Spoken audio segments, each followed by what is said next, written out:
Welcome back to the Football Terrace. Hit the like and the share button right now. Big reports this evening coming out of Portugal in relation to Viktor Osimhen, Arsenal and Manchester United. We're going to delve into these stories. Going to give you my opinions. I want to ascertain yours as well. But an interesting development in the departure of Gyökeres from Sporting Lisbon. Where is he going to end up? Are Arsenal trying to leapfrog Manchester United? That is the reports this evening. Want to get your views, want to get your opinions on that in the comments section below. But there is quite a lot of this to delve into. There's quite a lot of this to speak about and go through, if we're being absolutely honest. Plus a big update on Nico Williams as well that we will touch on this evening with you. But it's really interesting because there's a few different reports that have come out today. The first, this comes from Alfredo Padula, who says that Arsenal are working to leapfrog Manchester United in relation to the pursuit of Viktor Gyökeres. It's also been reported as well that Viktor Gyökeres' representatives are currently in a meeting. It says with Arsenal's owners, but that's probably more likely to be people like Berta. It says here that he's in a meeting with the Gunners, marks the beginning of a new phase in the contact, which should result in a presentation of a formal proposal. So the Portuguese press, who have reported on a number of occasions that Arsenal had agreed personal terms, or at least in principle, with Viktor Gyökeres a few weeks ago, and here on the Football Terrace we spoke about that at large. They're now claiming that these are more advanced talks in the pursuit to receive a formal offer. Manchester United, of course, are in a position where, you know, we've been in contact regularly with the player, with the player's agent. We're speaking to the club, trying to ascertain the situation. You also have the war of words that has broken out between the president of Sporting Lisbon and Gyökeres and his camp. So there's lots of moving parts in relation to this story. And I suppose the big question is, what parts of it do you believe? What elements of it do you feel are real? Is this agent talk? Is this legitimate? Is Berta doing this to get it to the edge? Are Arsenal yet to make their mind up about Viktor Gyökeres or Sesko? There was another story that was published in Court Offside that said that Arsenal are ready to walk away from Benjamin Sesko talks with RB Leipzig. Talks are also advanced with Viktor Gyökeres as an alternative. That was actually 23 hours ago that Court Offside wrote that story. Now what we're seeing is that Arsenal are sitting down again with the representation of the player. There is no indication yet that Viktor Gyökeres has fully made his mind up. Still my gut feeling that if Arsenal make a formal proposal, get a bid accepted by Sporting, I still think he would pick them over Manchester United. I hope that doesn't happen. I want him at my football club, but that's the scenario there. You could even, I mean, Carl B says it here. Arsenal are actually using Gyökeres to make Leipzig reduce their fee. That is every bit as logical as the agent of the player trying to force Man United to hurry up and bid the 80 million euros. Because if you look at the other story that was circulating today, it's that Man United are willing to pay up to 70 million euros for Gyökeres, but Sporting are demanding 80. This could be a ploy in that direction as well. So I think there's lots of moving parts to this story. There's too many credible journalists. There's too many outlets confirming that these talks are going on. Nothing as I've gone live. It may change if you're watching the playback. It may change later on in this stream. Nothing from Fabrizio. Nothing from Ben Jacobs. Nothing from David Ornstein at this point. That's why we bring these stories out there. The reports tonight are that Arsenal are advancing these talks towards a formal bid. They're looking to leapfrog Manchester United in the race. But what do you think and what do you feel in relation to this story? Cannot wait to get your views. Cannot wait to get your opinions on it. For me personally, if I'm going to be absolutely honest, I mean, I saw this post as well from an Arsenal aggregator that said, Gyökeres' agent is right now in a meeting with with Arsenal's owners. Talks have now entered the formal stage, and it also states in the CNN Portugal have also stated that Gyökeres has always wanted to play for Arsenal, and that's the message that has been given to CNN Portugal tonight. And that could all very well be true. Arsenal may have changed their minds and moved away from the Sesko deal. As Carl B already said, maybe it's a way of trying to get Leipzig to force that price down. We spoke about yesterday how Arsenal were in no rush to just bid and pay whatever it is RB Leipzig want. And I actually think they'd be a little bit stupid to just pay what the going rate is. I think they would be stupid just to go, right, there you go. There's 90 million euros, Leipzig. Give us the player. Happy days. Let's move on. I think they actually are right to try and negotiate that price down. They're right to try and save themselves some money. I hope Carl B's right and they're using Gyökeres as a little bit of a make weight. However, that doesn't quite fit the narrative that has come out about Arsenal, about Berta, and about their view on Viktor Gyökeres. They are very much split between which of the two strikers, Gyökeres or Sesko, they like the most, they rate the most, they want to bring in to Arsenal Football Club. So for me, what this feels more like is Berta, from an Arsenal perspective, is Berta and Arsenal, again, furthering along the deal. What is reported on is that Berta likes to get deals very close to completion before him and the club make up their mind about which direction to go in. So it could be that. Equally, though, using him as a sort of a smokescreen, as a diversion tactic to get Leipzig to drop their bid could also be the case. And in fact, you could do both of those things at exactly the same time. Look, Sesko could do a sprint tomorrow while he's training. I know he could be on holiday. I'm not sure if he's on international duty, but he could be on holiday. They still train, do a sprint, snap a hamstring, and Arsenal go, do you know what? Going to go for Gyökeres now. So there is that element too. On the other side of this, I see a lot of Man United fans. I see a lot of supporters that say it's cap, that this may not even be true.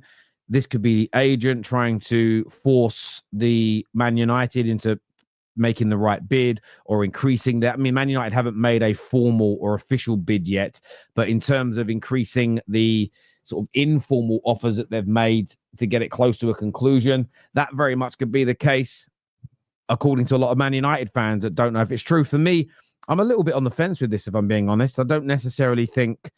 It's been funny because the Portuguese press has said a lot about Gyökeres and Arsenal. It was played down a lot by fans here in the UK of multiple clubs.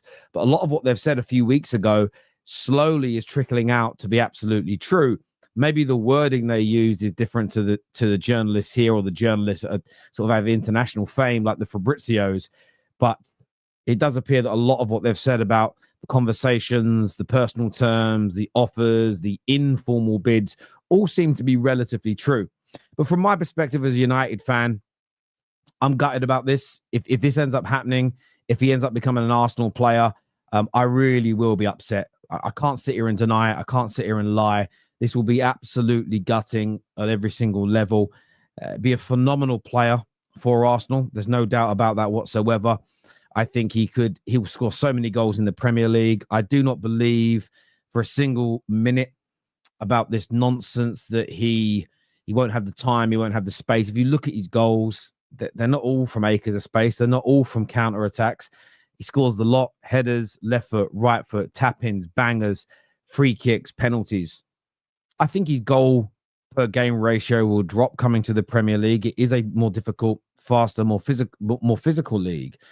But I do believe he can translate his ability, his outputs, his performances, his influence on games into a Premier League side, especially a team that is as good, as well equipped, as well coached as Arsenal are.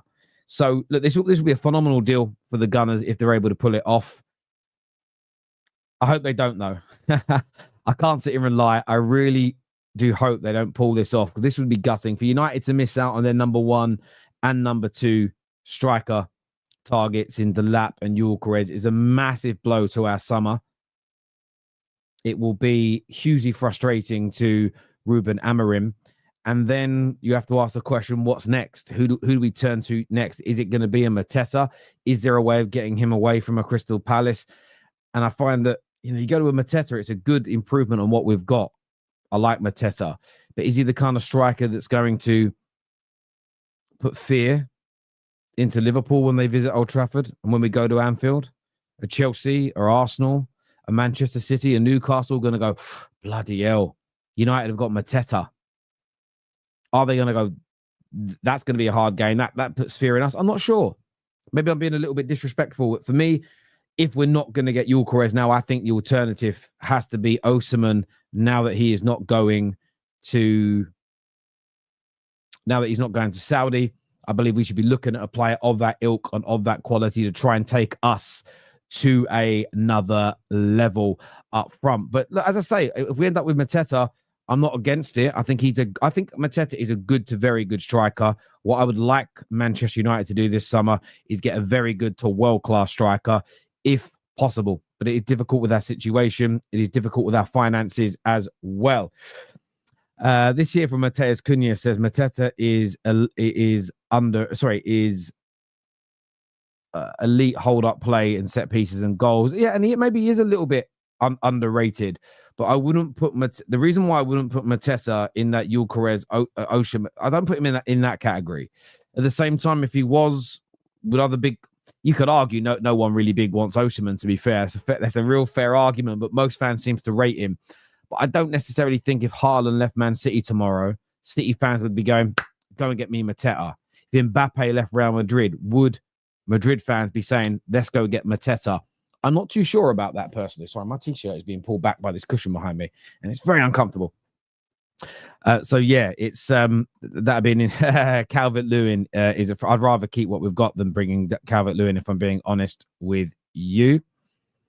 United probably will go for Ian Ferguson. Wouldn't surprise me. Yeah, I mean, I've seen no links to him, so I'm not going to do that. But Arsenal fans, what do you make of this? What's your gut saying now? And I say that because I've got a lot of respect for Arsenal fans in the Football Terrace community, but I've seen a lot of people wanting Gyökeres, and then when it looks as though you'd pick Sesko, I've seen maybe 10 to 15 days now of Gyökeres slander from a lot of Arsenal fans. Maybe not you guys in the chat and in the community at the Terrace, but online, he's not good enough. He can't do it here. He can't do it there. What's your thoughts on him now? Or what do you think they're going to say about him now if these reports tonight of the deal and the talks advancing, the deal getting closer to a formal situation? What do you think the Gyökeres opinion will change to? I'd love to get your thoughts. I'd love to get your opinions on that in the comment section below. I really, really would. This Berta shenanigans is to push the price down, Terry. Is that what a lot of Gooners think? I'm seeing a lot of that in the comment section tonight. That is what people think's going on here. If Arsenal sign both, they will win the league. Yes, they've got a great chance. I mean, I think Arsenal, it's not just about that. With Zubimendi coming in, if they get Sesko or Gyökeres plus a quality left winger, they can win the league. There's no doubt. Arsenal won't be the favourites, but they can certainly win the league. That much I absolutely agree with you on. Ginger Bish here says Sporting putting pressure on United with these stories. Oh, so you think Sporting are pushing this more so than the agent? Again, it would make sense. This wouldn't like, it wouldn't shock me if this was Sporting, because what we can't forget, and it's a great job that you bring it up, is the big arguments that have been going on today. You've had sort of the Viktor Gyökeres' camp talk about the players furious that they don't believe the gentleman's agreement is being adhered to. They feel that sort of 60 to 65 million plus a 10 million add-on was agreed to verbally. There was a gentleman's agreement. They're sort of refusing to play for the club again, essentially refusing to come back and do pre-season, which is only really 3 or 4 weeks away for most clubs. The sporting director has come out and said this is all a lie. We won't take threats. We won't take blackmail. We won't be looking for the buyout clause, but equally, we're not letting him go for a base of 60 million euros. It needs to be higher. And it's interesting because what I've read all along is that the base had to be 70 million euros. So in terms of what I've personally read, nothing has changed in that regard. So I'm not really sure where this has come from. However, that's a Sporting and Gyökeres matter. Whether you're Arsenal, whether you're Man United, whether you're Juve, who are the three teams with the most interest in Viktor Gyökeres, I don't necessarily think it changes too much. If that's a war between them, that isn't to do with either of our clubs, if that makes sense. So I don't necessarily, I'm not necessarily concerned about that, if that makes sense. However, it would make a lot of sense in relation to the sort of the news that's being pushed out this evening. If Sporting can kind of force Man United's hand a little bit, potentially this might be a real story, but it might be a real story from a few weeks ago before Arsenal decided that Sesko is the main guy. And I'm only putting that out there because it is also an option. What I would say is that this is what I absolutely love about the transfer window. Tony here says, doesn't change, prefer Gyökeres, happy with Sesko. Well, at least you're being honest about it, Tony, and I really respect that, mate. Chris here said, what happens? This happens all the time because United are involved. Yeah, look, it does to a degree. At the same time, I think that the one element of the story which I think we can rely on being 100% accurate is the war between the Gyökeres camp and Sporting. And why that is very significant is because if the Gyökeres camp are telling Man United, if the Gyökeres camp are telling Arsenal, it's 60 million plus 10. And now publicly Sporting are saying absolutely not. This is something that Man United and Arsenal won't want to directly get involved with. Remember, the report tonight isn't that Arsenal are sitting down with Sporting. The report is that Arsenal are sitting down with Gyökeres' camp. But this is something that Gyökeres' camp and Sporting will be told by Man United and Arsenal respectively to handle. Our clubs will not want to damage any relationship with Sporting. This is about the agent earning his money while Gyökeres is on holiday and getting to a position where he can negotiate a base fee and add-ons that the potential buyers are happy with. For me, this is one of the reasons why I think this deal was slowed down. I think this is one of the reasons why multiple clubs maybe haven't formalized an offer. That makes me nervous, though. The quietness around Gyökeres, I was hoping, was because he picked Manchester United. And that little pipe dream of mine seems to have been absolutely blown away. And it's more about the fact that clubs are sitting back until the agent of the player can approach them and say, this base, this add-on is acceptable. But it appears that the agent has been telling clubs maybe not the wrong information, but information that Sporting are no longer agreeing to, or vice versa, or Gyökeres' agents have been lying to the football clubs that they can get him for an even lower price than what's been put into the media. So I think all of that adds a very interesting dynamic, which this super chat made me laugh, actually. Says, we'll probably sign neither. Jaded Guna. I know some fans find this tiring. For me, I find it fascinating. I love this element of the transfer window. As much as I'd rather Man United have already got Gyökeres, and I wish this was involving another club and another deal. I wish it had nothing to do with Manchester United. I really, really do. However, I enjoy it. There's a little bit of a buzz about it. What's going to happen? Who's winning the race? Is there going to be a breakthrough? When are we going to get updates? I kind of like it. I find it exciting personally, but I understand why some people find it tiring. I understand why some people find it difficult to kind of follow in that way. I hear you there. Casey here. Sorry. Sean Casey says, Terry, put these in order from best first and so on. I'm going to do this subjectively based on my personal preference and what I personally think, but I'm going to go with Isak,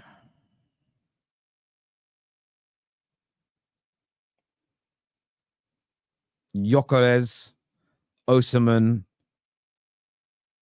Sesko, Ekitike. That's my order. If I could sign the players, if they all said yes to Man United and I could pick them, I'd go Isak, Gyökeres, Osimhen, Sesko, Ekitike. And it's hard to put one player fifth, but I think they're all very, very good. But Sean, great super chat. But that would be the order that I would personally go with. Let's have a look at some more of your comments here. Terry the Muppeteer said United can buy Gyökeres with a revolving credit facility loan if they need to act quickly, but they would rather sell players to finance the deal. Yeah, look, there is an element of that, but you've also got to listen to what Kieran Maguire said today. Man United it looks like Man United may have found a little bit of a loophole themselves. Manchester United a lot of the business now is being traded for a brand new company. And that company is in a much stronger position than the old business of Manchester United. And this isn't, lots of companies do this. In fact, companies that I own do this. You open up new businesses. For instance, I'm involved with a few estate agencies, and we were doing purchases, and we've added a leasing part of the business. But instead of adding that to the existing business that's doing well, we've started up an additional company that's connected, but they are separate entities. That way, if the leasing part goes wrong, it won't drag the old business down. Equally, if the old business starts to struggle, but the leasing part of the company is doing well, you can keep them separate. And if you have to eventually one day write one off and dissolve one and whatever else, it won't impact the other. So I'm not too sure if it's a loophole it's not against the law in the UK to do what they've done, but it may be a loophole in the rules. We will see. But essentially what Kieran Maguire said is, don't think of Man United paying £62 million for Cunha. Think of it being a deal for £1 million. They're going to pay £1 million a month for the player for 60 months. So as much as it might cost us 55, 60 million pounds to get a Gyökeres, United will spread those costs. And if we're using a new organization and business that doesn't have the losses, it's easier to do. Plus, there are credit facility agreements. United will also make signings later on down the line. So this is also why I'm not rushed. I'm not pressed. If, for instance, we find out tonight that Arsenal are going to make a formal bid and the player is still open to both clubs, then we have to bid. We can't just walk away. We've got to bid, even if we have to put it on a bloody credit card as an example to begin with. We don't just walk away. We try and get the player. But if Arsenal don't formalize their offer and they continue to work on Sesko and deliberate, then Man United are also in no rush at that point to apply more debt to the club. We'll work on sales of other players. We'll work on removing some other people on and bide our time. The only time again, we want to, in that same period, keep working on Gyökeres, keep trying to convince him to pick us only. That's what we've got to do. But essentially, until Gyökeres says United are the team I want, the official bids are a little bit immaterial. You need the player to be fully convinced of where we want him to go. So that's the most important part for us at the minute is trying to convince the player to join, as opposed to talking to the club, because that's what Arsenal were doing today. If we're going to take everything Arsenal were doing today that 100% has read, what they're doing, Harrison, is they're talking to the agent and the player. They're not talking to Sporting right now. That's the most important thing I feel at this stage to do. Let's have a look here. A few more of your comments coming through. A lot of you are talking to each other. Teza here, who's a gunner, says, Arsenal, I hate when this moves when I click on it. Arsenal really need Gyökeres as he's ready-made, but Arteta wants Sesko and normally gets his way. So I don't think anything changes. Gyökeres will go to United if they just pay the cash they want. Yeah, I'm still not too sure about that. I get you may get Sesko. I don't necessarily think it's about Arteta getting what he wants. They're still working on both these deals. And the fact they're still working on both these deals say they haven't made their minds up yet at Arsenal. And I don't think that's a bad thing that they haven't made their minds up as of yet.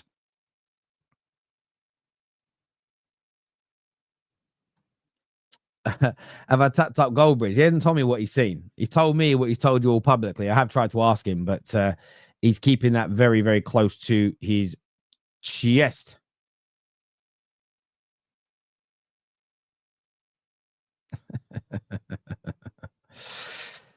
Arsenal buy must be one left winger, two strikers, one DM, one right winger. I don't think you're going to buy two strikers. I personally don't see you buying two strikers, if I'm being absolutely honest with you. I don't think you do that. I get why you would ask for it, but I don't think you will do that personally. I don't think you'll do that personally. Sorry, there's just someone in the chat I'm going to block because he's a bit of a dickhead.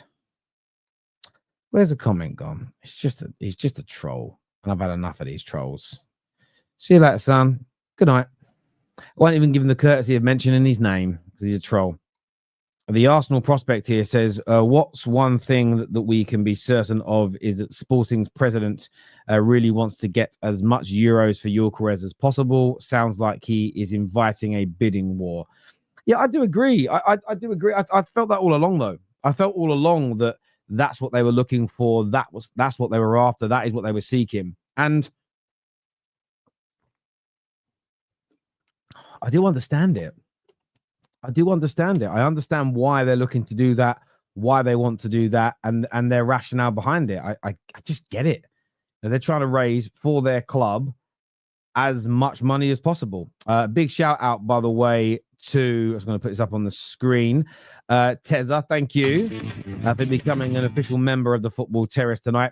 KJ here says, if United miss out on Gyökeres, and then no worries. There's a PMP forward at Bournemouth who would fit the bill. Make Man United PMP again is what he says here. Terry, is the vendor always king? No, not necessarily. Not necessarily. You know, you look at Leipzig as an example. They've got big financial problems. You look at the situation with Aston Villa, and there's a lot of talk here and there of look out for this player, look out for that guy. You know, they could end up losing the likes of Emmy. They don't want to lose Rodgers. They don't want to lose any of their top players, but they're probably going to be forced to. What they may be hoping for is some players they want to leave have suitors coming first, so they may hold off for as long as they can in this window. But it really depends on your financial situation. It really depends upon your desperation for a particular player and the money that you have in the bank. For instance, a club who sells someone for £100 million, like if Man United went, and some Man United fans tonight might be saying, oh, I really wish we just sold Bruno now. Yeah, but then they'd probably put the price up even more, and you're stuck in that same position. And the one thing, every now and then, I think it's okay to slightly overpay. If you're talking if Man United were willing to pay 60 and they wanted 62 and it guaranteed it today, cool, get it done. But when you're talking maybe a difference of 20 million, 25 million, I think you've got to push back against that. My club, Manchester United, for far too long didn't. My club, Manchester United, for far too long paid well over the odds for football players. And it cost us dear. It really, really cost us dear.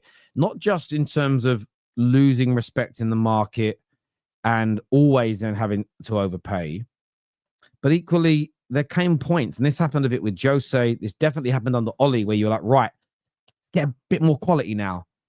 And we still spent loads, but we run out of money.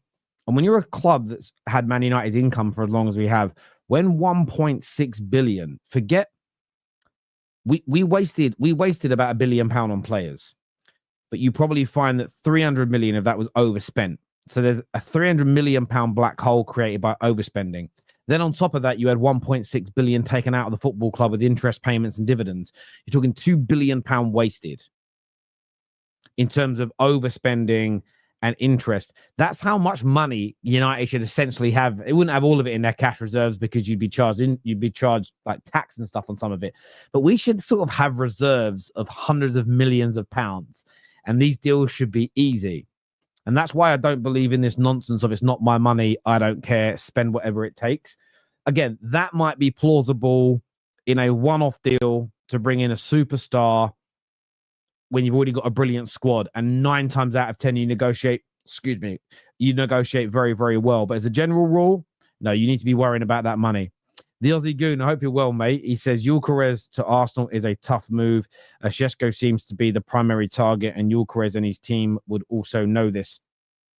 This is also true, and I think that this is where I think Man United stand a chance in this deal, Aussie Gooner. And I think this is where Man United have always stood a chance in this deal, is that I think Gyökeres is very aware that he's not the number one target. And as much as Arsenal can sit down and go, you are, forget him, he's a smokescreen, etc. They're not stupid. They're going to understand that. Equally, he's a professional.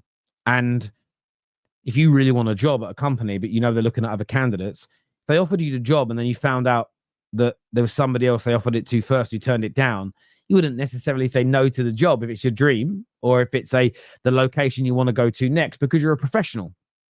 And professionals tend to not take things too personally, especially at this stage of a relationship with a club or a company or, a school that they're going to work at or whatever it may be. So I think he may be absolutely aware of that. So that's where, for me, I'm looking at Man United to put on the charm offensive and say, you're number one. Having said that, we're in a similar position because we tried to sign Delap first. So we can't sit there and be like, you've always been number one. We went for Delap first. Maybe it's because we felt that was a more achievable target and we could just get that over the line and then focus on other attackers another time. I still wish that we went for Gyökeres first. That being said, initially in the summer, all the talk was Arsenal Gyökeres. So maybe Man United went, well, we're going to go for Delap then because that looks done. And it didn't happen. So, look, we can only speculate, I think, as fans. But where's your head at with it, the Aussie Gunner? Do you still think Sesko is the number one target for you guys? I'd love your thoughts on that, mate. Good to hear from you as well. I hope that you are well. Did I or did I not say this shit would happen? I don't know what you said. I can't remember what you said, Paul. Repeat what you said. What is this? What is this? He's not tweeted it. So where have you got it from? Arsenal are waiting for Rodrygo's decision after talks with Xabi Alonso, as Rodrygo may decide to leave Madrid. However, several other clubs are interested in signing him. Did David Ornstein really say that? If so, where? Where did Ornstein say that? I'm not saying you're lying. I'm saying he hasn't tweeted it because I'm on his Twitter page now. Where has he said that? Has he said it on a show? Has he said it on a what? Is that real? Is that from a fake account? Let me know in the comment. I'm going to just type Rodrygo and he's into the search engine here. What does it come back with? I can't see that nowhere. Oh, hang on. New. I have seen Gunner News share it, but is that real? Oh, he said it in his podcast. He did say it in his podcast. Well, I think what's really good about that news for Arsenal fans when it comes to Rodrygo is I think it shows a lot of the stories you're reading about hold truth. That you're looking at him. He's a player that again, I know people don't like the words like monitoring, but sometimes that's all you can do is you have to monitor the situation for a breakthrough. And I always remember when I was a younger man, I used to work in Phones for You, and across the kind of shopping center away from us was a shop called Oasis, a female clothes shop called Oasis. And there's a lovely young lady that works in there, whose name I don't actually remember anymore. So many years ago, I'm so old. And I really took a shine to her. I was a young single man, but she had a boyfriend. And we all went out one night, like the Phones for You guys, the Oasis girls. It was great fun. And I got chatting to her and she was like, oh yeah, but we're not really in a great place. And I was like, well, I was like, cool. I had a bit of a chat, had a bit of a flirt. And I spoke to one of her friends and I said, oh, do you reckon she'd be like, I remember saying like, is she really going to break up with him? She's like, yeah, but she's not like, she's a really loyal person. So her friend said to me, I wouldn't try anything now because she really don't like that kind of thing. I said, yeah, cool. That's a bit like me. I respect it. But then it was like, so again, I just monitored the situation. And then I remember about 4 weeks later, a friend come into the shop. She's like, oh, you know, her and her fella broke up about a couple of days ago. She's like single now. So of course, Friday night when we all went out for a drink, I swooped in. It was a great time. It was a good time. So yeah, sometimes you have got to monitor these situations. You know, you can't always steam in. For an example would be this when it comes to this scenario. Let's say Rodrygo hasn't made his own mind up. And let's just say you're Arsenal and you speak to an agent, an intermediary, and go, what's he thinking? What's going through his head like? What's going through his mind right now? And what might be going through his mind is he's confused. He really wants it to work at Madrid, but he's going to give it the World Club Cup. And if at the World Club Cup he doesn't get sort of the assurances that he wants, then he's going to consider leaving. But what he doesn't want right now is anyone bothering him with offers. What he doesn't want right now is people trying to get meetings with him. What he doesn't want right now is people making offers. So I know people don't like the colloquial phrase monitoring, but if that's the feedback, then all you can do is wait. You might reach out to the agent every few days, every week, and go, anything updated? Has he made his mind up yet? But you don't want to go in with your size 10 boots on, because you might disrespect him.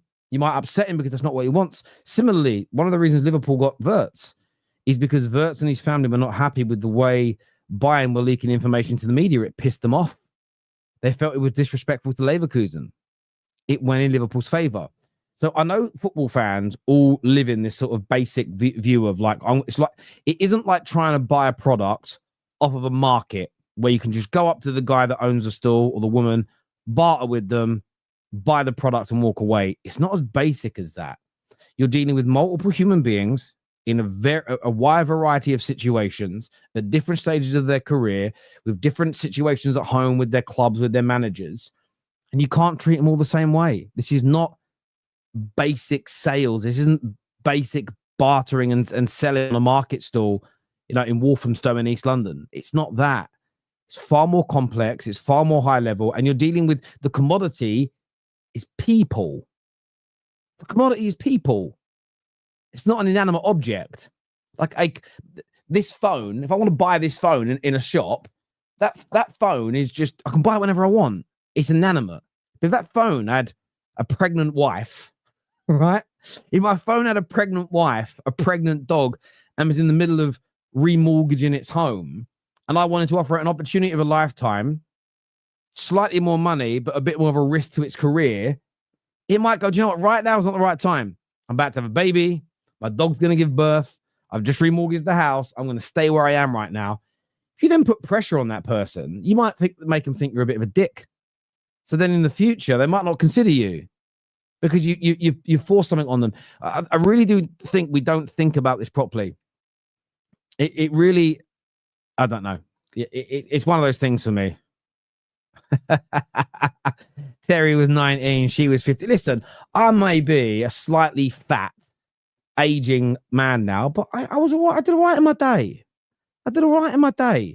Do you know what I mean? It was all right. A good time that was. Big up yourselves. But yeah, listen, so I think that they're right to do what it is that they're doing, Arsenal, with this situation. But my general rule is this: that it doesn't always work out this way, but I'd say about 70% of the time it does. When Ornstein starts really talking about a deal, it tells you there's real substance to it. Because typically, if it's a pipe dream sort of made up rumor that there's no substance to, he normally just shuts it down once and then doesn't really speak about it again. The fact that I'm only going by what you guys have said in the comment section as well.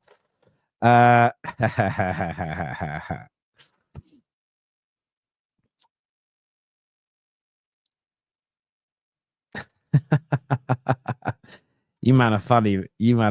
I like what you guys are saying in here. But yeah, let's go to some more of your comments about the football. Terry, it's happening.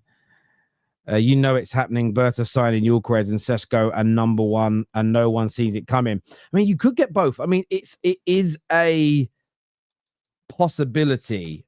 It really, really is a possibility that happens. A slim one, though. I mean, there's no reports of that being on the cards, if that makes sense. But you never know. At the end of the day, you do never know completely in these situations. We have a super chat here that says striker and left winger getting headlines. Any centre backs on the market? Well, I saw today that Fabrizio linked Arsenal to, is it Hato? So there's him. I think Chelsea are linked to him as well. George the Gooner here says, I think if Rodrygo goes, it will be a deadline day deal. See, I'm not sure if it will be. It all depends upon his relationship with Real Madrid. If come the end of the Club World Cup, he says, thank you, but no thank you, Real Madrid might want to go, right, well, we want to get this done quickly. so he can find a replacement. They may not want to. Excuse me, long day. They may not want to leave it until the last minute. So, yeah, I don't necessarily. I don't know if it will be. I don't know if it will be. James Curry here says Gyökeres not coming to Arsenal unless Sesko falls through. But that's the other side to this conversation, James. What I've read from a lot of credible sources is that Berta likes to work on that. It's the number 1 and number 2 target for the striker role. What I've read about Berta is he likes to work on both deals to a point where they're nearly done before making a final decision, because then it gives him the choice, I suppose. You know, the only way that can be scarpered is if Man United convince him. Arteta will never allow. Arteta will never allow 2 striker signings because of Havertz. That's why I don't think it will happen. I mean, look, I'm never going to say never. There is a possibility, but I think it's a slim one, like I said, Darren, because you've got Kai Havertz that it's been very well documented is going to be an integral part of next season. You've got Moreno that can play in that position if push comes to shove. So I don't see 2 strikers being signed personally. I don't. Mark Gahey. Okay. When you guys say things like welcome to Arsenal, Mark Gahey, you make me start looking for news. It's just you guys talking, isn't it? No worries, James. Listen, I like it, bro. Terry, what does it say? Terry's analogy is always weird. See listen, how is it a weird analogy? I don't get how you find it to be a weird analogy. It's a joke. It's not a serious analogy. But sometimes in life, you just can't steam in with your size 10 boots on. There are certain situations, and I just gave an example of when I was a younger man. And I was a young single man for a long time. I didn't like get into my first serious relationship till I was about 25. I never saw the point. I used to get weirded out by my friends. We'd be 16, 17. It'd be like, what are you doing tonight? Yeah, I'm around the bird's house, around the missus' house. What do you mean missus? You're 17, you're 18. So you got long-term girlfriend? I never under. No disrespect to anyone who does it. It's just an alien concept to me. I feel like from the age of, say, 15, 16 to you're in your mid-20s, that's your years to cut loose, live life, travel, go out when you want, have no responsibilities whatsoever. You know, I didn't even want a pet. Like the family had a pet. I wouldn't have even bought a dog or a cat for myself at that age. I don't need anything. I want no responsibility, live your life. And then mid-20s, late 20s, start settling down, start dating, start thinking about buying things.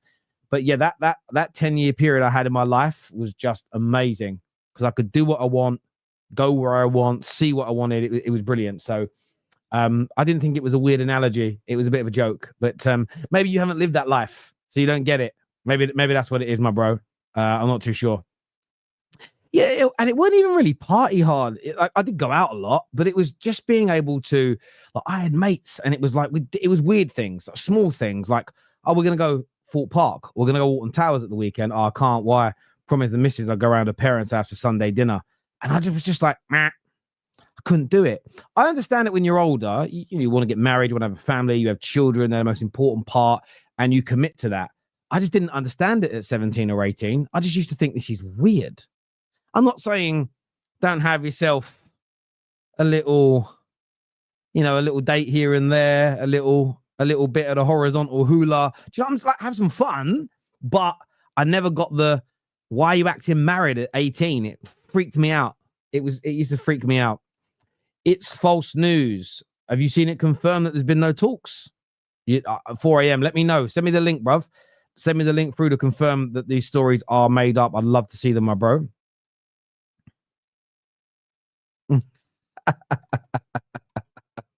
I love some of your comments. Sesko to Arsenal and Gyökeres to United is how it will pan out. Yeah, look, I hope so. I hope it goes in that order. I really do. Al Hilal have turned their attention to Bernardo Silva. It's been about 4 years running that Bernardo Silva's been on the chopping block and hasn't quite gone, According to Ornstein, Andre Berta operates like this. Like, exactly. And that's what I mean. These credible reports out there say this is how he operates. So that's why I think there's truth in this story. But again, I understand the logic of people saying it's a smokescreen to get the price for Sesko down. I understand people thinking this is sort of sporting and the agent trying to force United's hand. these things also happen in football. And also, two things can be right at the same time. I had a good time in my younger years. I had a very good time in my younger years. Can we just talk about football on a football channel, Terry? We can, but football, I don't know how it is for you, but football's culture in this country. So one of the funniest things I've ever heard in my life is like, England don't have any culture. Yeah, it does, football. And football is culture. Your whole life is centered. My whole life has been centered around football. Even in my martial arts days, it was like we had to train Sundays, or we competed on Sundays. But it was still like, well, what time's the section? Because the game's kicking off at this point. Still want to watch the game. It still mattered to us. Does that make sense? So my whole life is centered around football. At weekends, planning stuff with the family, with my dad, my mum. It's like, right, we'll go and do this at this time. We've got to be back for this time because the game's on. Does that make sense? Or we're going to the match, or we're doing this. So football is a massive part of life and culture. So you can't separate it, my friend. It isn't just football and that's it. Football is my culture. It's part of it. Everything I did, even like going to nightclubs as a young man, you'd bump into people you knew, and you'd go, see the game today. Oh, see the result. You'd watch this. What do you reckon? We just talk football all the time, no matter where we were, what we were doing. Even opening ceremony of the 2002 WKA kickboxing world championships. It was in Italy, a place called Massa near Pisa. It was at this big arena that was a big, like, I think it was like an air, an aeroplane hangar, but it had been converted into like this stadium, and it was really nice. And we were there, and even then, when all the different countries are coming down, as Germany were coming through, every single member of Team GB was just like bantering them for the 6-1 result, because we beat them 6-1. We smashed them in I think a World Cup or a Euros qualifier. It must have been World Cup because it was 2002, and because we beat them earlier on that season. And even then, at that tournament, football was at the front and center of what we were thinking about. It's just the way it is. I don't know what it's like for you, but there we go. Yes, people, please get that like button smashed if you haven't done so already. That would be amazing if you could and if you would. Terry, I really like your channel because you give life advice. I try not to give advice per se, just maybe some suggestions, and equally, like, live your life, to the best that you can. But I do advise people to touch grass and get out. It's very, very important to do that, because I'm not feeling very well at the minute. I've got a really sore throat, not feeling that great. But just going out for a little walk with a dog perks you up. Do you know what I mean? I've been married 4 times to 3 different women.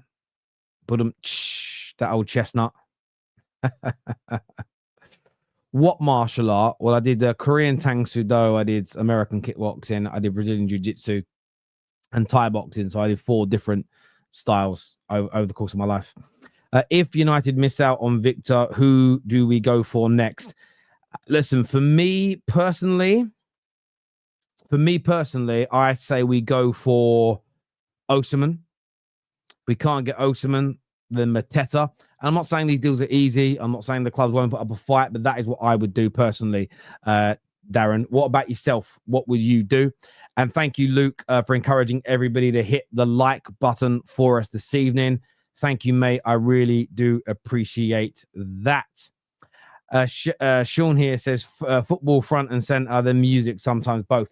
But I think music and football also had a massive overlap with each other. You think back to when the Premier League kicked off, it was the advent and the Britpop phase. You had like pop music that was killing it, that's still very popular now. You of course had the influence of the likes of Oasis and Blur, a massive part of football culture.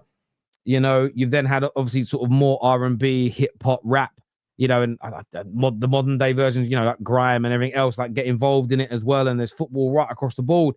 It's all part and parcel of our culture. And then within that culture, and now football's changed because we sit online and talk about it. But then part of football culture, every game I went to, home and away, you go to the game and then you go out before, maybe have a few drinks, but you go out afterwards and you go to bars, you go to clubs. That's where the music was. That's where you'd meet people. That's where you go and have some fun, right? So that 10-year period of going to football games, sometimes it was England, sometimes it was United, sometimes it was local football. But football was kind of, you got up, gym, football, drinks, out, music, spoke about football. It was all kind of encompassed in the same day. It was amazing. So it's hard to separate them in my life.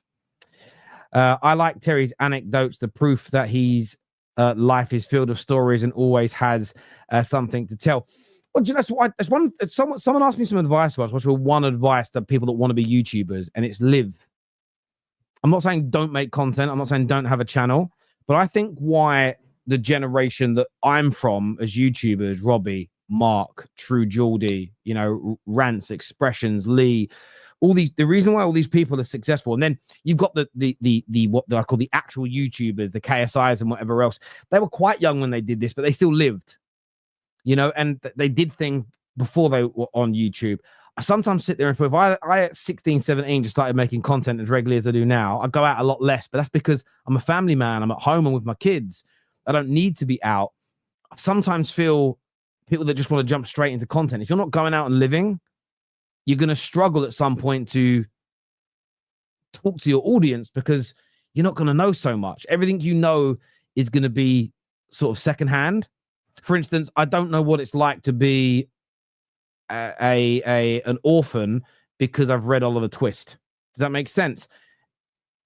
You've got to live life. You've got to go to nightclubs. You've got to go to parties. Actually, if you've got the opportunity, go to football home and away. Experience the terrace lifestyle as an example, not the football terrace. You know, do these things. You've got to experience life a little bit, I feel. I really do think that. This here says, who will be elevated from the academy this year? Oh, it's a hard one because I don't give money to Man United. I don't watch the academy games so much. But is it Shea Lacey? A lot of people speak about him. That's good. I did watch Kone during those couple of friendlies. He looks really, really talented as well. So I would look at those two, but I haven't seen too much because I don't watch the academy because I don't pay the money for MUTV because I still, until there is a publicized exit plan for the Glazers, I just, at the moment, I'm not in a position to want to give the club any money because I still don't 110% trust it. Wine nightclubs too. Aren't places like that known? Well, I don't know what you. I'm just saying that 'cause that's what I went to. I don't parties, raves, whatever it may be. I think these things are really good to experience. They're just and it might be different things young people do now. But going whatever they are, do them. It was nightclubs in my age and raves. That may not be the thing now, but go do whatever the thing is. Go live life. Go experience life. Do you know what would be amazing? Go out without your phone. Or like go to a friend's house, and you might even have to formalize this. Like we did this with my mate Stag do a couple of years ago. On the big night that we went out, a couple of guys had phones in case there was an emergency, but everyone had to put their phones into a box, and we put it in the safe at the hotel. Done. Everyone went out. A couple of guys had phones, and they were the guys that weren't drinking because we're a little bit older and sensible, right? They don't drink anyway because of religious purposes. They had phones, but no one else had a phone all night. I'm not even going to lie. One of the best nights out I've ever had in my whole life. And maybe since phones really become a thing because we weren't all glued to it and taking pictures and, oh, I'm going to put this filter on and put it out and put this out there. It was just live a little, bruv, whatever it may be. Listen, I want to thank each and every single person who's tuned in this evening. I want to thank you all so much indeed. Please make sure you hit the like button before you go. Make sure you are subscribing to the Football Terrace as well. But a roundup, if you've only just arrived, talks coming out of Portugal that Arsenal are advancing their conversations towards a formal approach for Viktor Gyökeres. Manchester United willing to pay 70 million, but Sporting want 80. A big war going on between Gyökeres and Sporting's parties at the moment as well. We want your thoughts, want your opinions in the comment section below. Before you leave, by the way, please go and check out our brand new Instagram page. The link is pinned to the live chat right now, or it's in our description. Just scroll down, you'll see it. Go give us a follow over there. Lots of content coming your way. Until next time, take care, goodbye, God bless, and I'll see you all again soon. Peace.